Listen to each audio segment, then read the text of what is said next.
ಕಾಶ್ಮೀರದ ಪೆಲ್ಗಾಮ್ ಅಟ್ಯಾಕ್ ಆದ್ಮೇಲೆ ಭಾರತದ ಮೀಡಿಯಾಗಳು ಮತ್ತೆ ಈ ವಿದೇಶಿ ಮೀಡಿಯಾಗಳು ಎಲ್ಲದರಲ್ಲೂ ಕೇಳ್ತಾ ಇರೋದು ಒಂದೇ, ಪಾಕಿಸ್ತಾನದ ಹತ್ರ ಭಾರತಕ್ಕಿಂತ ಜಾಸ್ತಿ ಪರಮಾಣು ಬಾಂಬ್ಗಳಿದಾವೆ ಅಂತ. ಆದ್ರೆ ಇದರ ನಿಜವಾದ ಸತ್ಯ ಏನು, ಈ ಪಾಕಿಸ್ತಾನಿ ಬಿಕಾರಿಗಳ ಯೋಗ್ಯತೆ ಏನು ಅಂತ ನಾನು ನಿಮಗೆ ವಿತ್ ಪ್ರೂಫ್ ಹೇಳ್ತೀನಿ. 2022 ಮಾರ್ಚ್ ಅಲ್ಲಿ ನಮ್ಮ ಬ್ರಹ್ಮೋಸ್ ಸೂಪರ್ಸಾನಿಕ್ ಕ್ರೂಸ್ ಮಿಸೈಲ್ ಏನಾಗಿತ್ತು, ಮಿಸ್ ಆಗಿ ಪಾಕಿಸ್ತಾನದೊಳಗೆ ಹೋಗ್ಬಿದ್ದಿತ್ತು.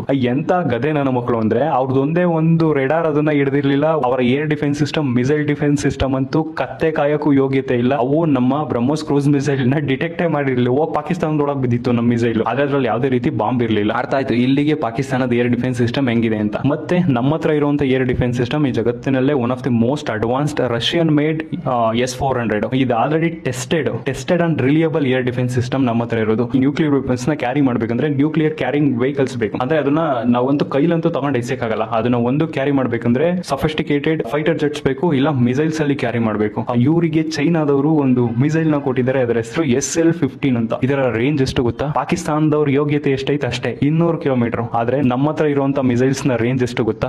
ಅಗ್ನಿ 1 700 ಕಿಲೋಮೀಟರ್ ಇಂದ 1200 ಕಿಲೋಮೀಟರ್, ಅಗ್ನಿ 2 2000 ದಿಂದ 3000 ಕಿಲೋಮೀಟರ್, ಅಗ್ನಿ 3 3000 ದಿಂದ 5000 ಕಿಲೋಮೀಟರ್, ಅಗ್ನಿ 5 5000 ದಿಂದ 5500 ಕಿಲೋಮೀಟರ್, ಅಗ್ನಿ 6 ಇನ್ನು ಅಫಿಷಿಯಲ್ ಆಗಿ ಲಾಂಚ್ ಆಗಿಲ್ಲ, ಅದರ ರೇಂಜ್ ಬಂದು 8000 ದಿಂದ 10000 ಕಿಲೋಮೀಟರ್. ಎಫೆಕ್ಟಿವ್ ಆಗಿ ನಾವು ಪಾಕಿಸ್ತಾನದ ಯಾವುದೇ ಭಾಗದಲ್ಲಿ ಅದನ್ನ ರೀಚ್ ಮಾಡುವಷ್ಟು ತಾಕತ್ ನಮ್ಗಿದೆ. ಆದ್ರೆ ಅವರು ಗುಡ್ಡೆ ಹಾಕೊಂಡು ಮಡ್ಕೊಂಡಿದ್ರು, ಅದನ್ನ ನಮ್ಮ ಮೇಲೆ ಯೂಸ್ ಮಾಡುವಂತ ಕರೆಕ್ಟ್ ಕ್ಯಾರಿಯಿಂಗ್ ಸಿಸ್ಟಮ್ ಅವ್ರ ಹತ್ರ ಇಲ್ಲ. ದಯಮಾಡಿ ಈ ವಿಡಿಯೋನ ಪ್ರತಿಯೊಬ್ಬ ಭಾರತೀಯರಿಗೂ ಶೇರ್ ಮಾಡಿ.